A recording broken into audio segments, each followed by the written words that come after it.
안녕하세요, 이종보입니다. 우리는 많은 꿈을 가지고 살아갑니다. 그러나 살아가면서 그 꿈을 잃어버리면서 살아가고 있는데요. 많은 자기계발 서적에서 종이에 자기의 꿈을 써서 지갑 속에 넣고 다니는 것만으로도 꿈을 이룰 수 있다고 말을 합니다. 하지만 블로그에 그 꿈을 매일매일 적어간다면 더 빨리 꿈을 이룰 수 있지 않을까요? 오늘은 블로그를 중심으로 그 꿈을 이루어가는 방법에 대해서 소개해 드리려고 합니다. 좋은 시간 되시길 바랍니다.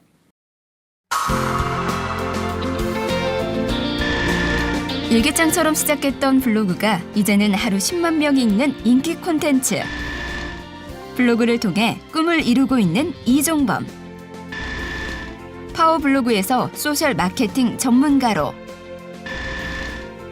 그가 말하는 블로그 운영의 정도와 인생의 기회. 소셜 마케팅 전문가 이종범이 전하는 블로그로 꿈을 이루는 법.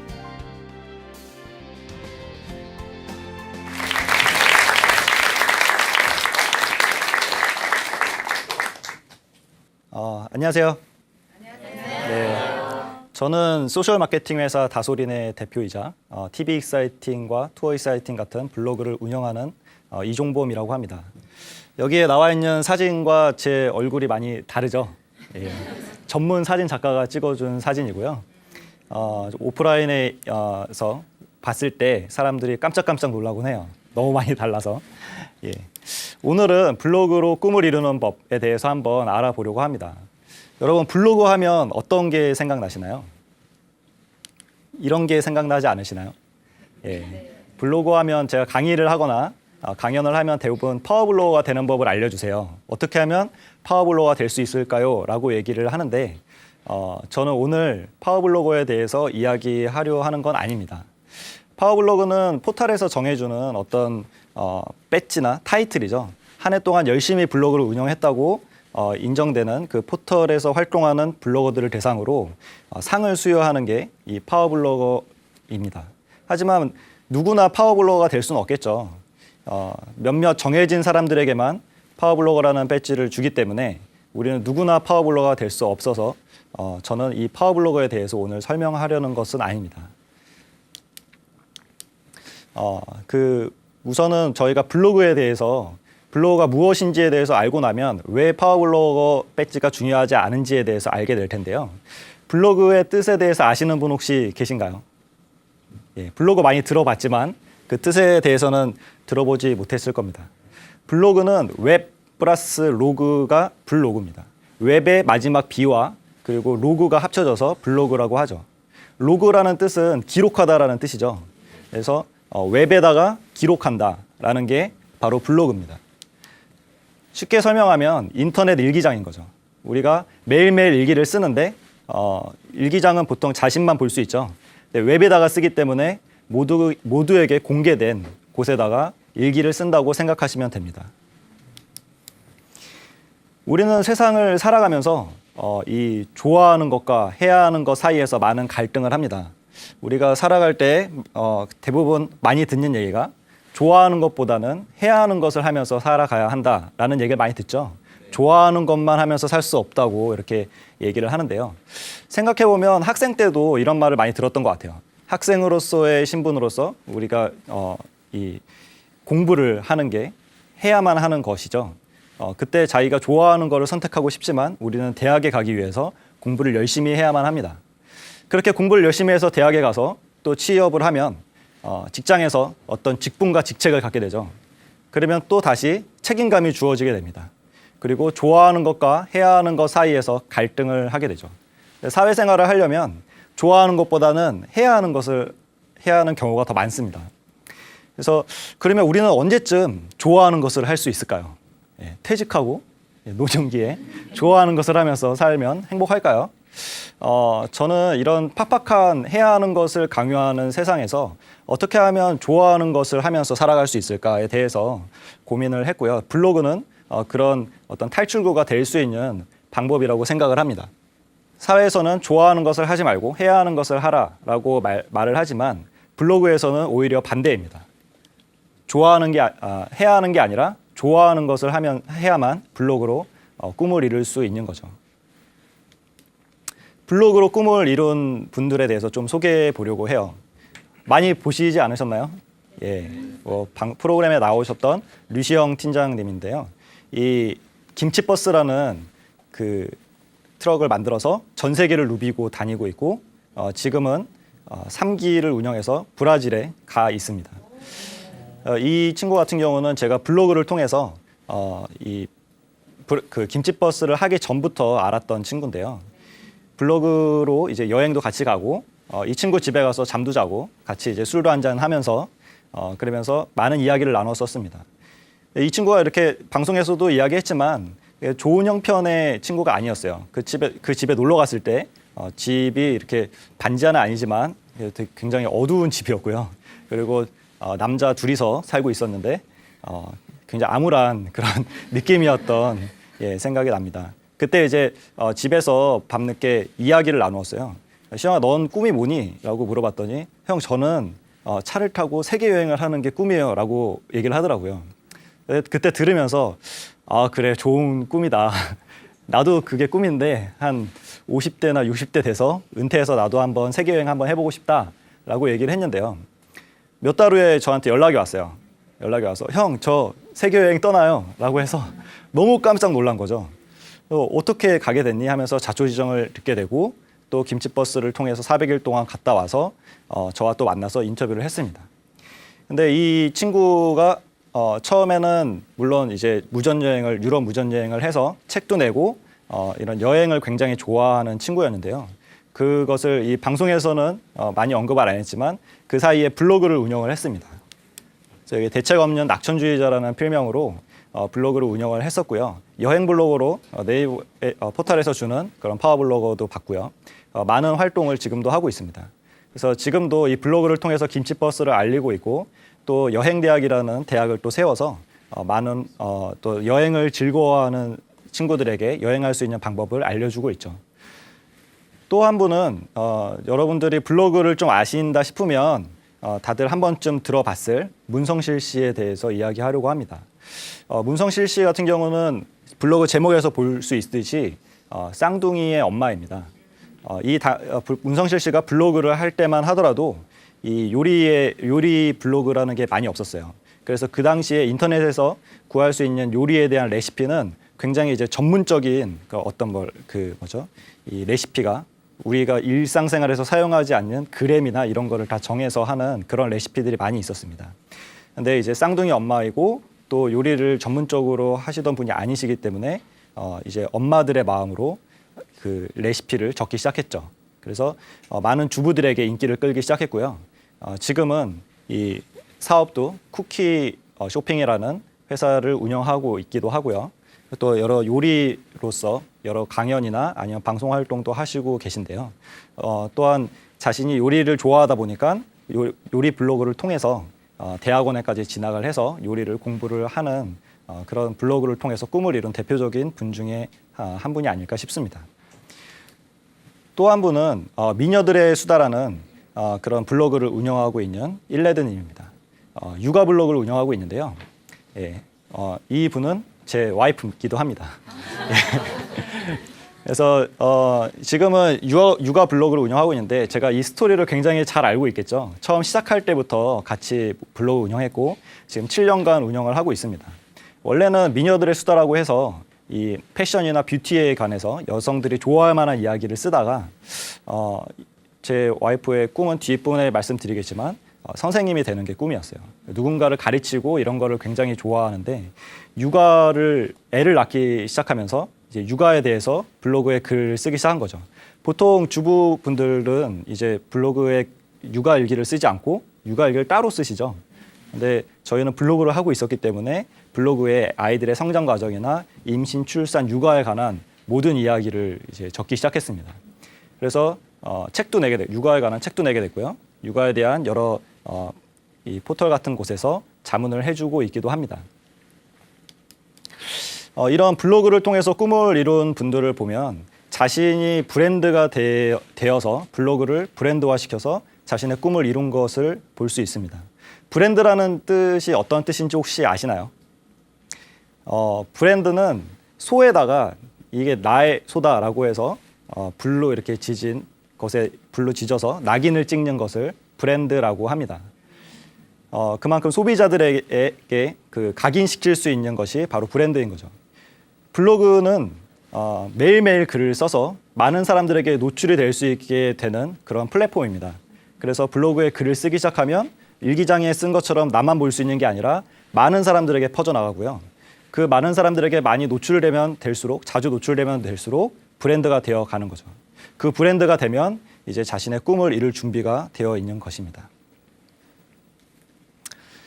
자기의 어떤 꿈이 있다면 그것을 매일매일 컨텐츠를 작성하다 보면 그것이 브랜드가 되고 자신의 꿈을 이룰 수 있는 방법인 거죠. 그래서 제일 먼저 블로그로 꿈을 이루기 위해서 해야 할 일은 자신이 무엇을 좋아하는가에 대해서 알고 있어야 합니다. 실제로 자기가 좋아하는 게 뭔지 모르시는 분도 굉장히 많으세요. 내가 좋아하는 거에 대해서 스스로 속이는 경우도 있습니다. 정확히 무엇을 좋아하는지, 저 같은 경우가 그런 경우였어요. 저는 경영 경제를 굉장히 좋아하는 줄 알았습니다. 굉장히 있어 보이잖아요. 경영 경제를 좋아합니다 하면.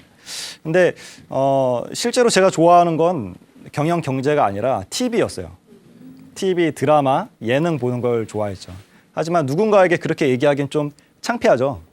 왠지 모르게 저는 창피하다고 느꼈었던 것 같아요. 그래서 내가 좋아하는 건 경영 경제다라고 말하고 다녔지만 지금은 제가 좋아하는 걸 찾았고 그것을 통해서 저의 인생을, 꿈을 향해서 달려가고 있습니다. 여러분, 꿈이란 무엇일까요? 꿈. 저 멀리 있는 별처럼 잡히지 않는 무언가일까요? 아니면 바로 앞에 있는 어떤 목적을 향해 달려가는 게 꿈일까요? 이런 공식이 있죠. 이거는 꿈꾸는 다락방이라는 이지성 작가가 내놓은 공식인데요. 생생히 꿈을 꾸면 현실이 된다라는 이런 공식입니다. 많은 자기계발서에서 이런 것들을 이야기하고 있어요. 저는 이렇게 생각합니다. 꿈이라는 거를 그리기 위해선 우선 선을 그어야 되겠죠. 선을 긋기 위해선 점이 필요합니다. 시작점과 끝점이 필요한데요.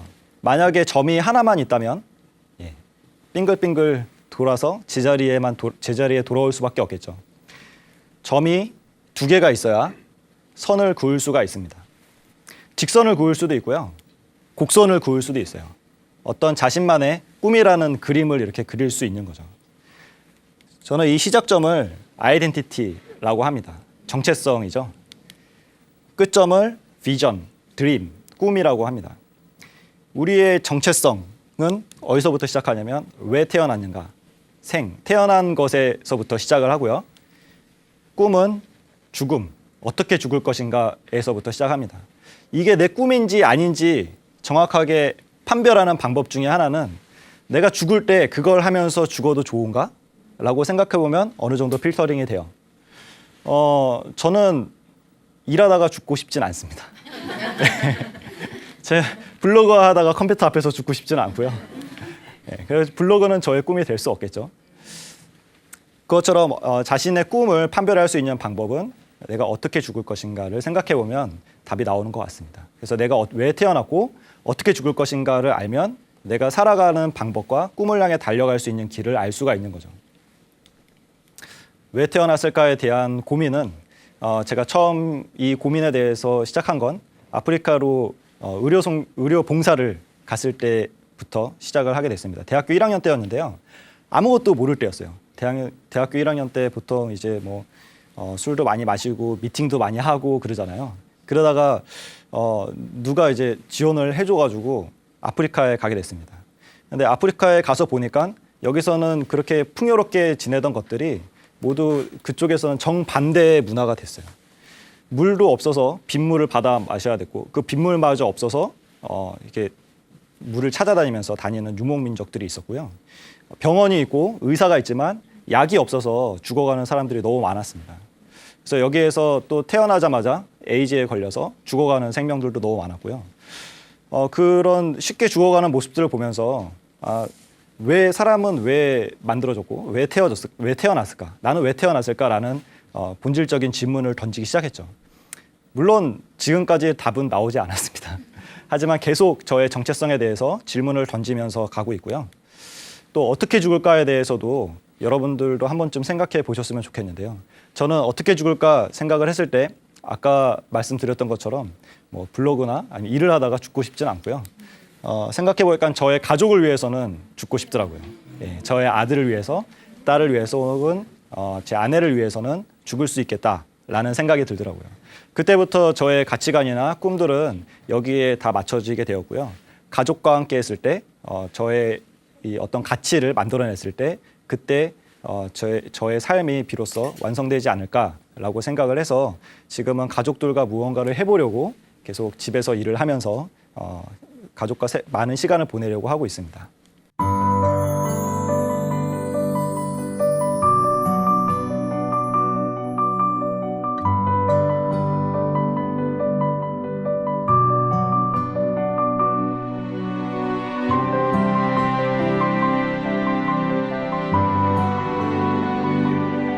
저의 꿈은 학교를 만드는 것입니다. 그래서 많은 사람들에게 이런 교육을 하고 싶고요. 교육을 통해서 무에서 유를 창조할 수가 있죠. 그래서 이런 학교를 세우는 게 저의 꿈인데요. 처음부터 이런 꿈을 가졌던 건 아니고요. 제가 군대에 있을 때 이 비전 노트라는 거를 쓰기 시작했습니다. 군대에서는 보통 요즘에는 공부를 장려하지만 저는 2000년 초에 군대를 갔었는데요. 그때만 해도 군대에서는 공부를 할 수 없게끔 되어 있었습니다. 일을 해야 되지 책을 보거나 이래서는 안 되는 거죠. 저는 청개구리 기질이 있어서 하지 말라면 더 합니다. 그래서 제 역사상 제 인생을 통틀어서 고3 때보다 더 열심히 군대 안에서 공부를 하기 시작을 했고요. 많은 책들을 읽게 됐는데 그런 여러 자기계발서에서 이야기를 하는 것들이 비전 노트를 한번 만들어 봐라 라는 이야기를 합니다. 어떤 노트냐면요. 자신의 미래 일기를 쓴다고 생각하면 돼요. 그래서 내가 지금은 이 군대 안에서 썩고 있지만 5년 후에 10년 후로 건너가서 여기에서 그 당시에는 내가 어떤 삶을 살고 있기를 바라는가에 대한 일기를 쓰는 거죠. 그때로 가서. 그때는 해보라고 하니까 믿져야 본전이잖아요. 그래서 써봤는데 나중에 시간이 흘러서 제가 책을 쓰기 시작했을 때 다시 한번 이 노트를 들여다보고 깜짝 놀라지 않을 수가 없었습니다. 그 이유는요. 잘 보이시는지 모르겠지만 제가 그 당시에 일기를 여러 번 썼는데요. 결혼을 하겠다는 시간을 2007년으로 정해놨어요. 그 이유는 30살이 넘어가면 안 될 것 같고 20대는 좀 즐기고 싶고 그러면 20대의 끝인 29살에 결혼을 하면 좋겠다라고 생각을 했던 거죠. 그 생각이 굉장히 견고했던 것 같아요. 여러 번 썼는데 다 29살에 결혼한다고 써놨어요. 심지어 몇 년 동안 연애를 하는지까지 디테일하게 적어놨습니다. 실제로 2007년 9월 15일에 29살에 결혼을 하게 되고요. 연애 기간도 3년 반 동안 이렇게 연애를 해서 결혼을 하게 됩니다. 이것만 맞췄으면 그냥 우연히 맞출 수도 있겠다 싶은데 다음에는 제가 아이를 낳는 것에 대해서 썼어요. 그때 생각에 1년은 좀 신혼생활을 즐기고 싶었고요. 그 1년 후에 아이를 가져서 31살에 아이를 낳았으면 좋겠다라고 생각을 했는데 재미있게도 정확하게 2009년에 첫 아이를 낳게 되었습니다. 그리고 첫째는 아들이었으면 좋겠었고요. 둘째는 딸이었으면 좋겠었다는 생각을 했나 봐요. 실제로 같은 터울로 2년 터울로 딸을 낳게 됐습니다. 참 놀라운 일들이 벌어진 걸 봤는데요. 단순히 그냥 책에서 하라는 대로 시켜서 써봤을 뿐인데 많은 것들이 이루어져 있는 것을 보게 되었습니다. 이런 것도 적어봤어요. 거기서 자신의 미래의 명함을 한번 만들어 봐라. 그래서 그 당시에 이렇게 어설프게 제가 이름이 이종범이잖아요.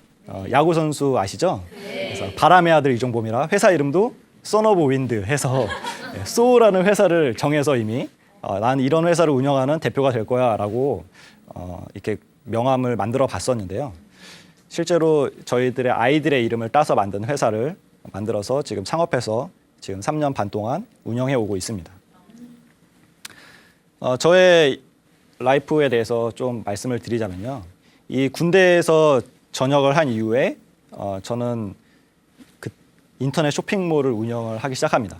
그 당시에 이제 특정 브랜드를 판매하는 쇼핑몰을 운영하기 시작했고요. 그 당시에는 처음에는 학교를 만드는 게 꿈이었지만 이게 쇼핑몰을 하다 보니까 점점 돈이 벌리기 시작했어요. 돈이 점점점 많이 벌리게 되면서 돈이 목적이 되기 시작한 거죠. 왠지 돈을 더 많이 벌면 더 많은 것을 이룰 수 있을 것 같은 생각이 들었습니다. 그래서 수단과 방법을 가리지 않고 돈을 벌기 시작했고요. 이 쇼핑몰은 점점 커져서 동대문에 매장을 3개 갖게 되고요. 일산에도 매장이 있게 되고요. 일본에도 법인을 세워서 매장을 설립하기에 이르렀습니다. 하지만 수단과 방법을 가리지 않았기 때문에 여러 가지 편법과 여러 가지 좀 안 좋은 일들을 행했었고요. 또 사기도 많이 당했었고 검찰에도 갔다 오고 추징금도 내고 많은 일들을 겪으면서 많이 벌었던 돈을 한순간에 다 날리게 됩니다. 그러면서 저는 어렸을 때 많은 경험을 하게 됐고요. 이때 인생의 경험이 저에게 큰 걸음이 됩니다. 이제 뭐 돈도 없고 이제 뭐 아무것도 없었기 때문에 제가 선택한 건 학교로 복학하는 거였죠. 저는 학교를 10년 동안 다녔는데요. 굉장히 오래 다녔죠. 근데 휴학을 오래 하고 나서 다시 학교로 복학을 하니까 저희 과가 없어졌어요. 과가 사라져서 4가지 과 중에 하나를 정하라고 그러더라고요. 그래서 저는 이제 동물생명공학이라는 전공을 선택하게 됩니다. 다시 한번 학교를 만들고자 하는 그런 꿈을 가지고 석박사 과정을 밟아서 내가 교수가 되어야 되겠다라는 생각을 하게 되죠. 그래서 이곳에서 실험실에서 유방암에 관한 논문을 쓰기 시작합니다. 실험도 하고요. 하지만 거기 실험실에 계신 석박사 분들을 보면서 정말 치열한 삶을 살아야 되고 정말 힘든 길임을 알게 됐고요. 저랑은 맞지 않는구나 라는 생각과 또 마침 그때 결혼을 하게 됩니다. 결혼을 하게 되면서 대학생 때 결혼을 했는데요. 이제는 뭔가 생활을 해야 될 것 같고 또 결혼을 하게 되면서 제 꿈이 좀 변하기 시작했어요. 결혼을 한다는 건 사랑하는 사람과 같이 산다는 의미잖아요. 그래서 나의 꿈이 있지만 또 아내의 꿈이 있을 것이고 그것을 서로 합쳐서 새로운 꿈을 만들어서 함께 나아가야 하는 그러한 기로에 서 있었습니다. 그래서 아내의 꿈은 무엇이었냐면 선생님이 되는 게 꿈이었어요. 그래서 임용고시도 보고 여러 번 시도를 했지만 굉장히 임용고시를 선생님이 되기가 힘들죠. 계속 이제 노량진에서 3년 동안 계속 시도를 했다가 다 이제 떨어지게 됩니다. 그래서 정말 하고 싶은 게 뭐냐고 물어봤더니 아이들을 가르치는 걸 하고 싶다고 해요. 그래서 그러면 우리 같이 그 꿈을 이루어 보자라고 해서 아내를 데리고 중국으로 가게 됩니다. 중국에 가서 한국어를 가르치게 되었죠.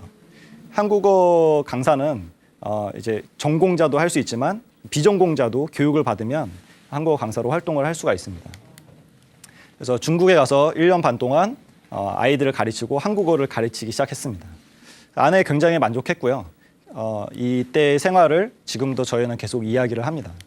이때 생활이 그렇게 풍족했던 건 아니었던 것 같아요. 저희에게 주어진 집은 5층이었는데요. 엘리베이터가 없어서 걸어 올라가야 했고요. 집 안에는 이제 중국 문화는 신발을 신고 들어가잖아요. 그래서 굉장히 지저분했어요. 그래서 화장실이 막 락스로 다 닦았는데도 너무 지저분한 거죠. 그래서 저희 아내가 나중에 임신을 했는데 입덧을 하지 않았어요. 화장실이 너무 더러워서 도저히 입덧을 할 수 없었던 거죠. 그러한 환경에 있었고 또 이제 임신을 했는데 산부인과를 갈 수 없었어요. 그래서 어떻게 하면은 이제 아이가 잘 자라고 있는지 알 수 있을까? 그것은 이제 몸무게를 재는 거였는데요. 체중계가 없었기 때문에 동네에 중국에는 이런 게 있어요. 돈을 주면 키와 몸무게를 재줘요. 한 300원 정도 하는데요. 그러면 가서 이런 식으로 키와 몸무게를 재서 이렇게 종이표를 줍니다. 그걸 모아서 주차별로 아이가 잘 자라고 있는지 이런 걸 테스트하게 되죠. 그래서 이렇게 해서 산딸 때까지 계속 있다가 출산은 도저히 그쪽에서 할 수 없는 상황이 돼서 또 계약이 끝나서 한국에 와서 아이를 낳게 됩니다. 이때 만났던 저희 제자들, 저희 아내는 1학년을 가르치고 저는 2학년을 가르쳤는데요. 이 아이들이 지금 한국에 와서 교육을 받고 또 이 아이들과 아직도 교류를 하면서 여러 가지 또 꿈을 나누고 그런 관계를 가지고 있습니다. 그런데 제가 정말 좋아하는 건 TV였어요. 이거는 중국에 갔을 때 알게 됐습니다.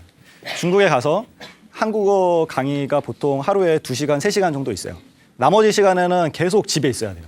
어디 나가든가 해야 되는데 시간이 너무 많이 남다 보니까 딱히 뭐 중국에서 할 것도 없고 그래서 TV를 보기 시작했습니다. TV를 보기 시작했는데 너무 재밌더라고요. 근데 저는 원래 옛날부터 TV를 좋아했던 것 같아요. 저희 부모님이 제가 TV를 학생 때 너무 많이 보니까 TV를 뜯어서 창고를 보냈던 기억이 있습니다. 많은 분들이 TV는 바보상자고 가까이에서는 안 되는 것으로 생각을 합니다. 그래서 저도 그런 고정관념이 있었던 것 같고요. 하지만 TV를 블로그를 통해서 글을 적기 시작하면서 그 생각이 많이 바뀌게 되었습니다. 어떤 것이라도 아무리 하찮게 보이는 것이라도 자신이 좋아하는 것을 꾸준히 하면 그것을 통해서 꿈을 이루고 더 나은 방향으로 갈 수 있다는 것을 블로그를 통해서 알게 됐는데요. TV를 보고 TV에 대한 감상평을 블로그에 쓰기 시작한 거죠. 굉장히 운영하기 쉽겠죠. 예를 들면 이런 거예요. 무한도전 보고 무한도전 재밌었어. 1박 2일 보고 오늘은 좀 재미없었는데 이런 얘기를 쓰는 거예요. 뭐 아무런 그런 감상평이죠. 그래서 이런 얘기를 근데 꾸준히 매일매일 쓰다 보니까 이 연예인들도 많이 만나게 됐습니다. 제가 좋아하는 FX의 빅토리아 씨도 영광스럽게 이렇게 만나서 인터뷰도 하고 이런 기회를 갖게 됐죠. 쓰다 보니까 어느 순간에는 제가 대중문화 평론가로 불리고 있더라고요. 그래서 TV에 나와서 이제 대중문화 평론도 해주고 또 여러 가지 미디어에 글로 기고를 하게 되고 그런 상황까지 가게 되었습니다. 그러다가 블로그 네트워크 회사에 취업까지 되게 됐어요.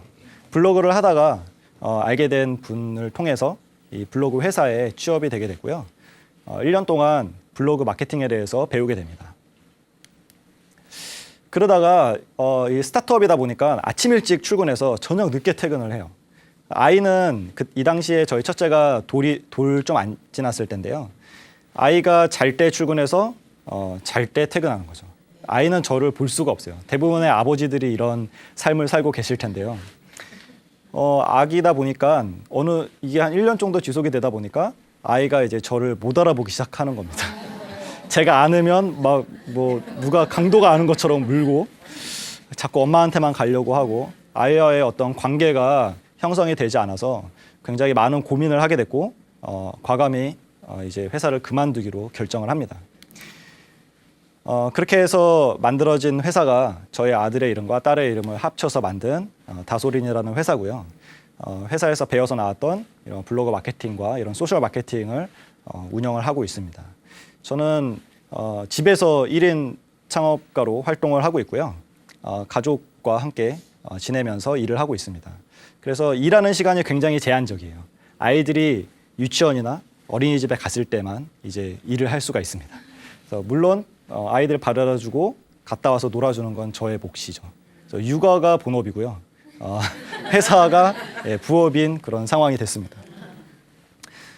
또 지금은 투어 이사이팅이라는 여행 블로그도 운영을 하고 있습니다. 그리고 블로거들끼리 중국에 대해서 쓰는 블로거와 러시아에 대해서 쓰는 블로거, 저와 또 경영에 대해서 쓰는 블로거 4명이 모여서 스타트업 미디어를 만들게 됐습니다. 그래서 플랫텀이라는 스타트업 미디어를 만들게 됐고요. 지금은 그 4명 중에 2명만 풀타임으로 활동을 하면서 지금 열심히 활동을 하고 있고 저희는 이제 주주로 열심히 도와드리고 있습니다. 또 책도 쓰게 됐는데요. 블로그를 하다 보니까 책을 쓰자는 제안이 들어오게 돼서 저자 2권의 책을 써서 저자가 되었습니다. 블로그로 시작을 해서 다 이런 것들을 이룰 수가 있었는데요. 처음에 시작은 TV를 좋아하는 것, 내가 좋아하는 게 정말 무엇인가라는 것에서부터 시작을 했습니다. 내가 좋아하는 게 아무리 하찮은 것이라도 그것에 대해서 계속 꾸준히 노력하고 내가 그것을 하기 위해서 시간을 내었을 때 여러 가지 가능성들이 계속 저에게 다가왔었고 그것들이 저의 꿈에 가게 하는 그런 발판들이 되었죠. 앞으로도 어떤 길을 걷게 될지는 모르겠지만 저의 꿈을 향해서 계속 걸어가지 않을까 생각을 합니다. 블로그는 일기입니다. 여러분들이 보통 쓰는 그런 일기장에 쓰는 일기와 똑같습니다. 조금 다른 점이 있다면 꿈에 대해서 쓰면 더 빨리 꿈을 이룰 수가 있습니다. 그것이 바로 블로그이고요. 예, 여러분의 꿈을 블로그에 한번 적어봤으면 좋겠어요. 그래서 내 꿈이 무엇인지에 대해서 그리고 내가 정말 좋아하는 것이 무엇인지에 대해서 생각을 해보시고 그것을 하나씩 블로그에 써 나가다 보면 여러분의 꿈에 한 발짝 더 다가서 있지 않을까 생각합니다. 저는 블로그를 농사에 좀 비유를 하고 싶습니다.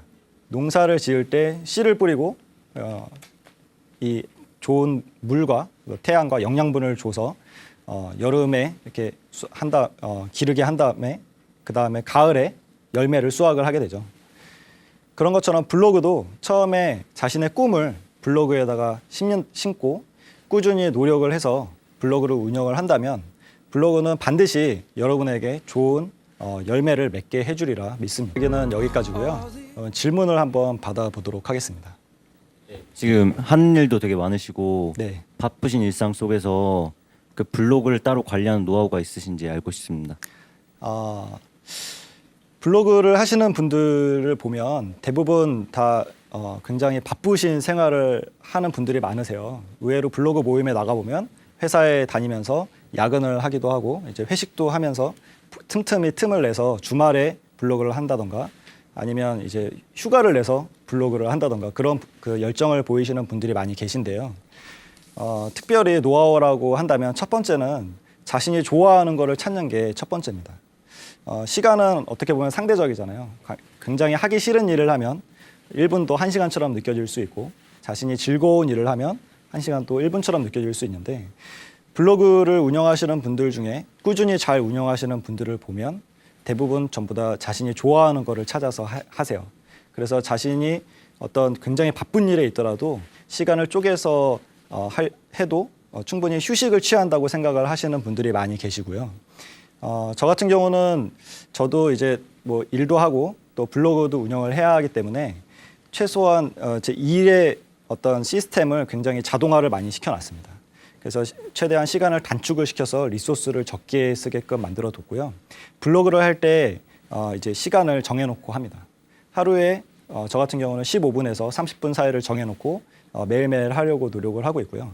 하루에 15분 정도는 낼 수 있을 거라고 생각을 해요.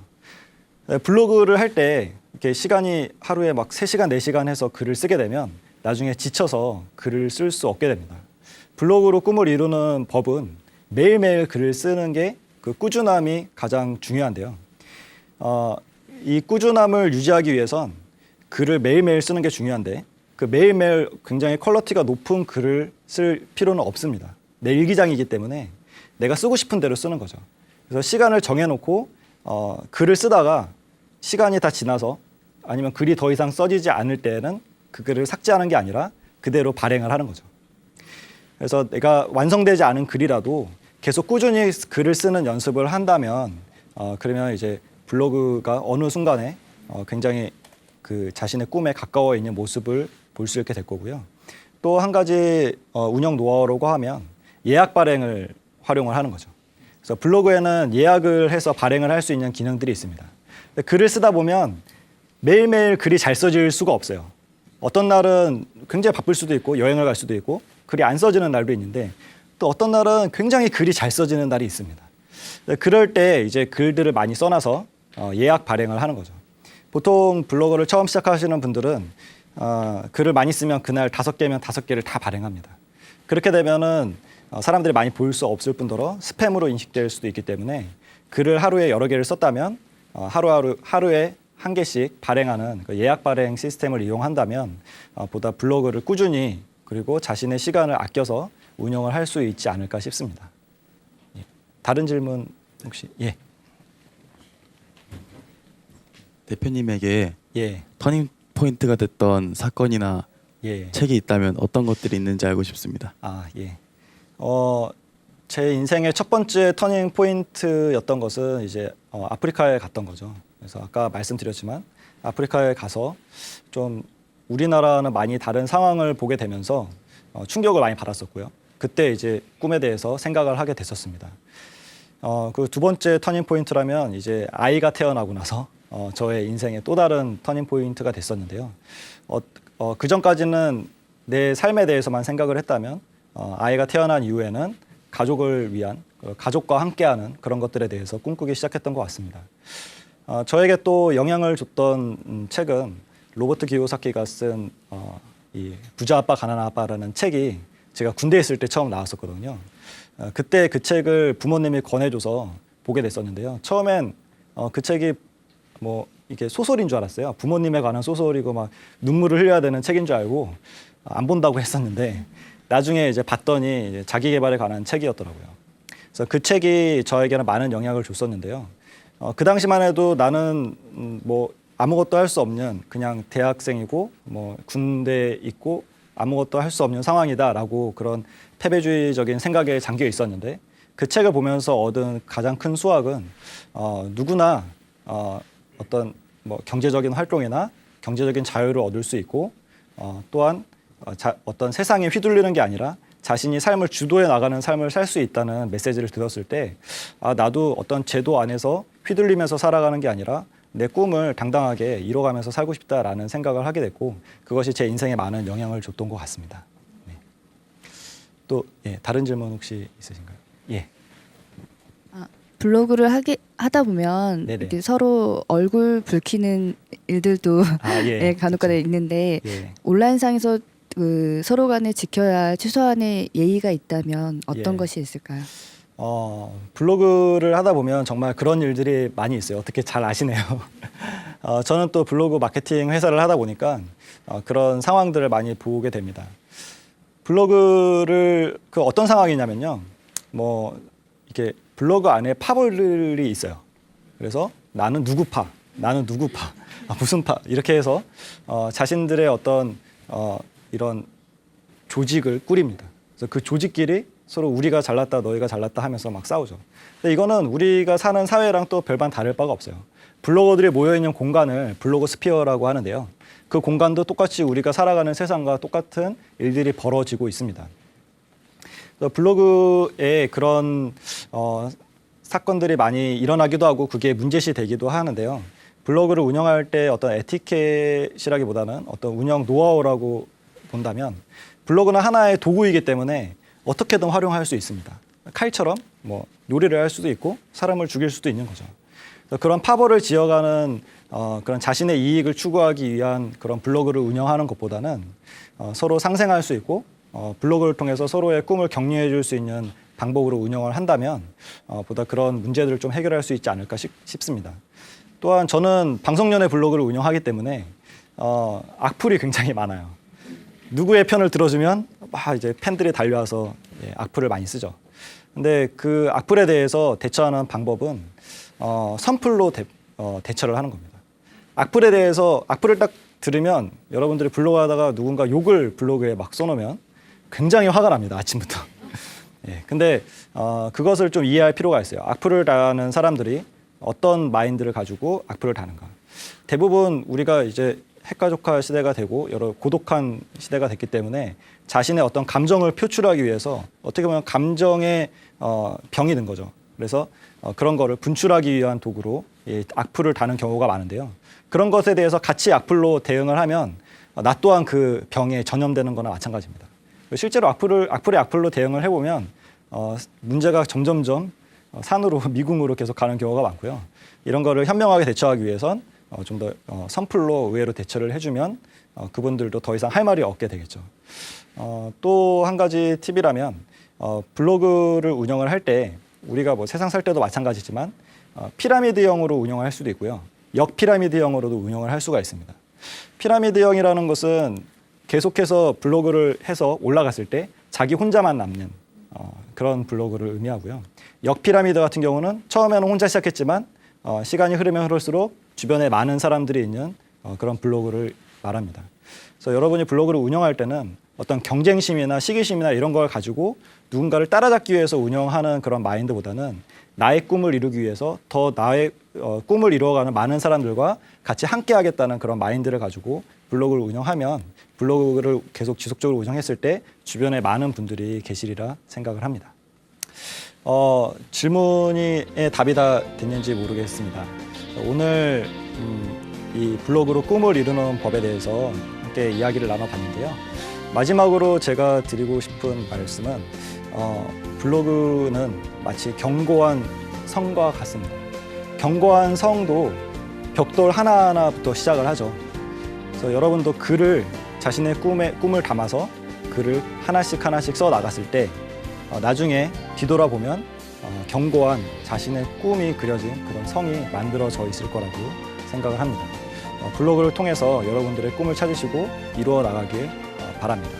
예, 감사합니다.